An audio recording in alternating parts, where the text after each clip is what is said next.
Hi hello. നമ്മളെല്ലാവരും നമ്മുടെ വീട്ടിലെ ഫ്രിഡ്ജ് ക്ലീൻ ചെയ്യാറുണ്ട് അല്ലേ? മാസത്തിൽ അല്ലെങ്കിൽ 2 മാസത്തിലൊരിക്കലൊക്കെ നമ്മൾ റാക്കൊക്കെ അയച്ച് ഒന്ന് കഴുകിയിട്ട് ഉണക്കി തിരിച്ച് അതേപോലെ തന്നെ റീസെറ്റ് ചെയ്ത് വെക്കും. പക്ഷേ എപ്പോഴെങ്കിലും നിങ്ങൾ ഫ്രിഡ്ജ് ക്ലീൻ ചെയ്യുമ്പോൾ നിങ്ങളുടെ ഫ്രിഡ്ജിൻ്റെ ഡോറിൻ്റെ ഭാഗം ഒന്ന് ശ്രദ്ധിച്ചിട്ടുണ്ടോ? നമ്മുടെ കുക്കറിൻ്റെ മൂടീൻ്റെ അവിടെ കാണുന്ന ലെതർ പോലെ ഫ്രിഡ്ജിലും ഉണ്ട് ഒരു ലെതർ. ഇത് കണ്ടോ?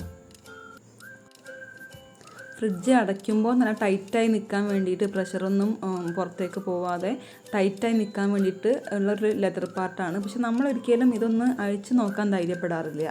കാരണം ഇത് അഴിച്ചാൽ ഫ്രിഡ്ജ് കേടുവരുമെന്നൊക്കെ ശരിക്കും പറഞ്ഞാൽ പേടിയാണ് അല്ലേ? പക്ഷെ അങ്ങനത്തെ ഒരു കുഴപ്പമില്ല കേട്ടോ. നമ്മൾ കുക്കറിൻ്റെ ലെതർ ക്ലീൻ ചെയ്യുന്ന പോലെ തന്നെ ഈ ലെതറും ഈസി ആയിട്ട് അഴിക്കാനും പറ്റും. ക്ലീൻ ചെയ്ത് തിരിച്ച് അതേപോലെ തന്നെ വളരെ ഈസി ആയിട്ട് വെക്കാനും പറ്റും.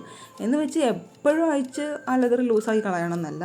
പക്ഷേ ഒരു 6 മാസം കൂടുമ്പോഴെങ്കിലും നമ്മൾ ഈ ഒരു കാര്യം ശ്രദ്ധിക്കുന്നത് നല്ലതാണ്.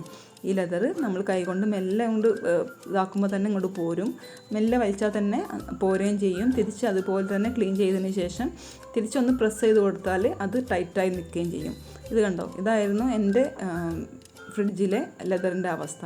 അപ്പോൾ ഒരു ബ്രഷ് വെച്ചിട്ട് ഞാൻ നന്നായിട്ട് ക്ലീൻ ചെയ്ത് ഉണക്കി. അപ്പോഴേക്ക് ഫ്രിഡ്ജിൻ്റെ അകമൊക്കെ നല്ലോണം ഉണക്കി.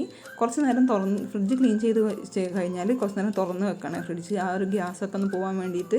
എന്നിട്ട് തിരിച്ച് നമ്മൾ അതേപോലെ തന്നെ വളരെ ഈസി ആയിട്ട് നമുക്ക് തിരിച്ച് ആ ലെതർ വെക്കാൻ പറ്റും. അപ്പോൾ ഫ്രിഡ്ജ് ക്ലീൻ ചെയ്യുമ്പം ഈ കാര്യം ശ്രദ്ധിക്കാത്തവർ ഇനി ഈ കാര്യം കൂടി ഒന്ന് ശ്രദ്ധിച്ചേക്കണേ. അപ്പോൾ ഇനി അടുത്ത വീഡിയോയിൽ കാണാം. Okay, by.